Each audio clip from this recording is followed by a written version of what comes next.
You're watching the CG Live podcast. Now, the content for these podcasts are a little bit different than our normal pods as we bring on members and do long-form interviews. These were actually recorded live at our events with members that were going on stage to present, so the content is killer. Enjoy the show. Welcome back into the Live Collective Genius podcast. We are a Q2 event here in Clearwater Beach, Florida. I have another great member here for you today. Just got out of lunch, but prior to that, he did a track presentation. Please welcome in Mr. Tim McGarvey. Welcome in, my friend. Thanks for having me, Leon. I almost always call you Tim McCarver. You know, the former Tim McGraw. Steve Garvey. I get a lot to. Tim McCarver was the former baseball broadcaster. Every time I see your name, I'm like, man, I'm going to mess that up. Thankfully, I didn't this time. That's pretty good. You did a good job. All right. Well, I appreciate that. So, Tim, let's start with this. Let's let everyone know where you live, where you operate, because this is very important, where you live, where you operate out of, and what you do. Yeah, a little bit of an interesting setup. I'm Tim McGarvey. I live in Napa, California. Own and operate a wholesaling and flipping business out of Raleigh-Durham, North Carolina. So kind of a virtual setup we have there. We got a team on the ground in Raleigh. And then my partner, Mike, and I run the business virtually. So if you're scoring at home, baseball reference for you. If you're scoring at home, Tim lives in Napa, one of my favorite places in the country.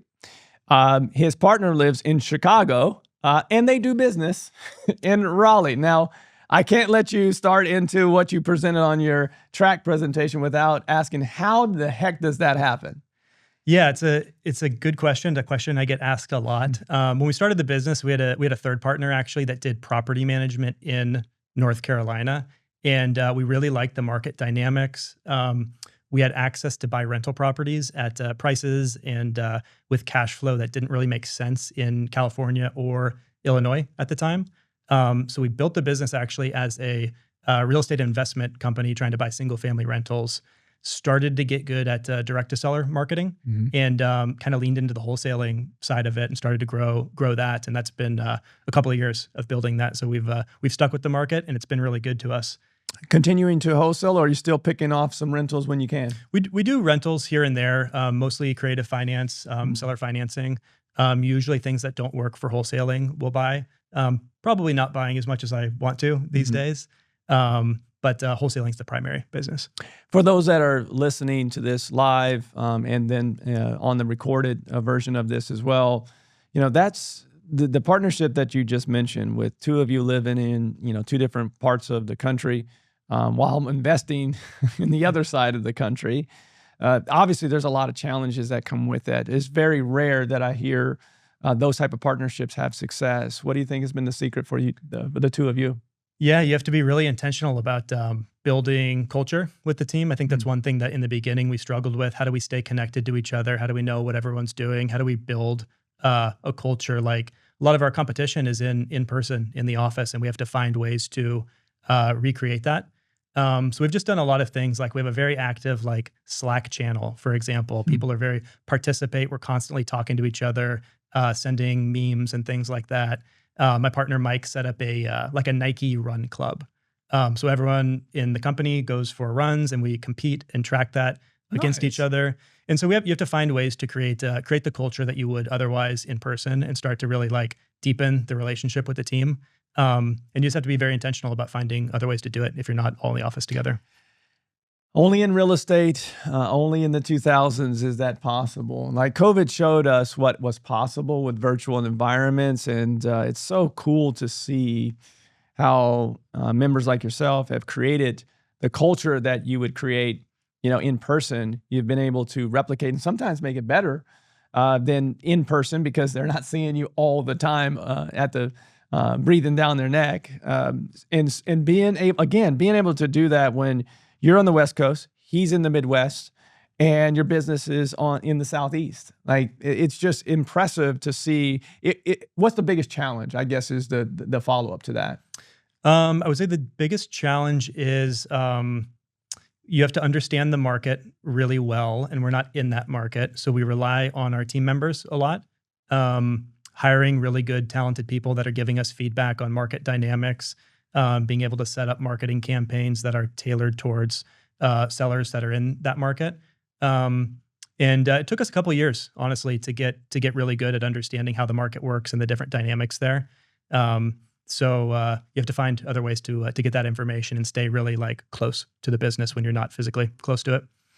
Well, it's working. Obviously, I've watched the two of you, your business grow, continue to grow. In fact, you started at our select level, quickly promoted to the CG Premier level, which is where you're presenting on stage, which is really cool to see when we have our select level members make it to Premier members make it to CEO, and then give back to those communities that they've been promoted into. And Tim's a good example of that, Mike, as well.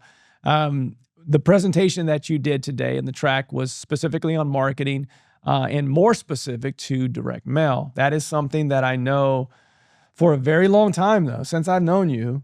You guys have really honed in on that and wanting to make sure that you're just the questions that you guys asked about that marketing channel was always next level from most of the questions that I would get. And then you were one of the first that I can remember that hired someone that it was specific to a CMO role. So it's always been, marketing has always been super important for your business model and part of your success, I'm sure. So that presentation that you did today, what did you specifically deliver, and what should have the members walked away with? Yeah, so the presentation was on creating competitive advantages in your direct mail marketing campaigns. A lot of companies the last couple of years have moved from outbound marketing to inbound marketing. So a lot of people have left cold calling and texting, and they've moved into things like radio, TV, and direct mail. And so the direct mail channel has a lot of competition right now. There's a lot more people sending mail than there used to. And my presentation was focused on helping people here create advantages and standing out a little bit more in the piles and piles of mail that sellers are now receiving. How do you stand out? How do you create this as a weapon in your business with so much interest in it right now? So we won't give it all away, but was there one big factor of separation for that mail that you suggested? Yeah, one of the things is like leaning into being local, call it lean into local. So a lot of companies from either out of state or even within your market are sending very generic looking mail. A lot of companies focus a lot on building their website, building their Google My Business page. They put a lot of emphasis there. But then when they actually send mail, they're kind of shying away from their actual brand that they've spent a lot of money building. So a big part of our direct mail program is leaning into that branded side and being able to get lifts from all of our marketing channels together, and not really shying away from the reputation that you've built within the industry, like leaning into that stuff. Such great advice. If someone was listening to this and they take that advice and say, all right, I got it. I want to brand on direct mail as well as I do on Google. What's the first step on that piece to make that happen? If we're going 0 to 1, what's the first thing that they should do on that, the design of that piece to make it more localized? Yeah, get your logo on there. It seems obvious, but like half of the mail that I see people sending, it's like they're shying away from even their logo. And if you're sending a type of mail that you have to like hide from, it's probably not like the right fit for your business. So get your logo on there, and then just talk about use local language, like talk the way that the people in your market speak, and put the like the nuances of your market. Like in North Carolina, we say the research triangle. We're from the triangle, so we'll put those types of words in there, and then putting images of properties that are the types of properties that we buy, not like a generic image of a property, but like an actual property that we've bought before that people recognize. It reminds me of the presentation we saw yesterday, which I've referenced now several times on this pod, Alan Stein Jr. with never getting bored with the basics, the Kobe Bryant quote. And for whatever reason, those type of basics are ignored with mail. And I understand in some cases why people do that, because they're trying to hide from something. And maybe, trying two different A/B tests. I get it. I understand it. But man, in this industry, there's so many options when someone is selling a house for the first, they may only do it a few times ever in their life. I personally would always, as a branding person behind that, I would always want people to understand that this is who we are. When you need us, this is what we do. Would never shy away from that. But that is basics that should be very boring and very profitable, right? Just stick to the basics, brand yourself in your market, especially as you continue to grow. So I mentioned those previous podcasts. For all of our podcasts, the long form version that we do, we drop every Tuesday. We just had one drop today with Santini Lancioni. Great podcast. That was a fantastic one. And then every Friday, we drop these live podcasts that we do at the event. So if you're watching right now live, we're at our Q2 event in Clearwater Beach, Florida for our CEO room, as well as our premier group. Over 250 people, I think, total here at the hotel. They're doing their second round of tracks downstairs. My guest is Tim McGarvey, who lives in California, but his market is Raleigh, North Carolina. He just presented. I'm not going to keep him too long because I don't want him to miss the opportunities to take part in the tracks downstairs. But that does lead me to my next question. I know it's only been a day and a half so far, and we always force rank how many ideas that we have that we want to take away. Is there one or two things that stand out right now that you've taken away from this meeting so far? Yeah, we're really focused in our business on elevating people to like management positions and trying to develop like the second tier of leaders. So I've been talking to a lot of people, a lot of members about how they've gone about doing that, starting to get some advice from people who have been there before, who have like bigger organizations, who have really solid second tier management. And a lot of those people they bring with to the CG events too. So you start to meet some of them and you understand the level of talent required and professionalism and, the attention to detail when they're making these hires of getting them right.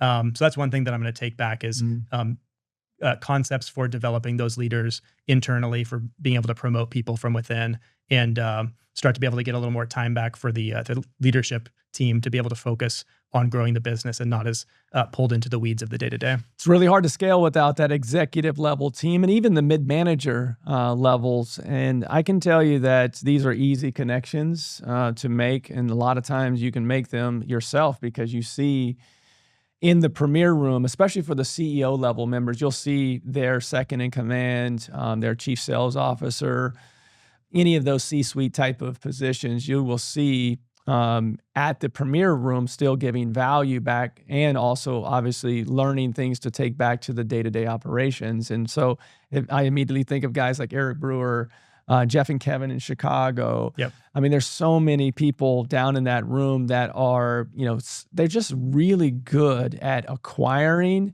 and onboarding and growing talent. Like Eric is a good example of that. I've watched him over the years just continue to pour into, everybody brings to the group. I'm like, man, where'd you find this guy? And he just is so good at finding a talent and then making sure that talent has the opportunity to know what their upside is. So I love hearing you say that because to truly scale the business that most people want to scale, you can't do that without talent. You cannot delegate and truly trust people that you are not at the level that you need them to be. You get that in that room every single quarter. Any other takeaways that you would like to share? Focused on figuring out how to implement AI into our business. That's probably a buzz topic right now, but so much potential, so much opportunity there. So trying to figure out the real tactical ways we can use that in our business. And Ren Bartlett actually gave a good presentation on improving your Google My Business page. There's a lot of AI tactics we can use to improve our website, landing page, how we are optimized in search. That's a big focus. Don't have it all figured out right now, but that's an area that we're going to keep pushing forward on and make sure that we are at the forefront of showing up when people want to search us through these new methods. Imagine that. Technology, AI, a topic, a buzzword. We've actually talked about that a few times up here as well as our previous meetings. You're going to have another opportunity tomorrow. You have a full workshop on technology and AI. We are day 2 of our Collective Genius June meeting here in Clearwater Beach, Florida. Tim is gracious with his time to join me. I'm going to let him go so he can go back downstairs and see our second round of track presentations here, day 2.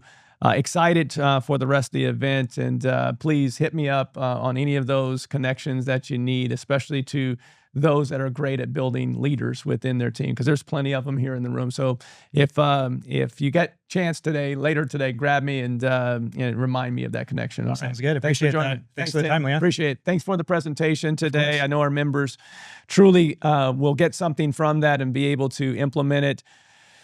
We will be back. I think we have 2 more today. CG Podcast, a live version of it. We, again, are at our Q2 event, CG Premier and CG CEO here in Clearwater Beach, Florida. We have a couple more guests here for you to end the day, and that should happen here real soon. So we'll see you on the next live CG Podcast. Are you ready to scale your real estate business? Visit explorecg.com, where real estate investors come to scale. Subscribe to the Collective Genius podcast and hit the bell icon to be notified when our next episode releases. And thanks for listening. This podcast is for informational purposes only. Past performance does not guarantee future results, and the opinions expressed by the hosts and participants are their own. The Collective Genius is not liable for any direct, indirect, consequential, or other damages resulting from reliance on the information shared in this podcast.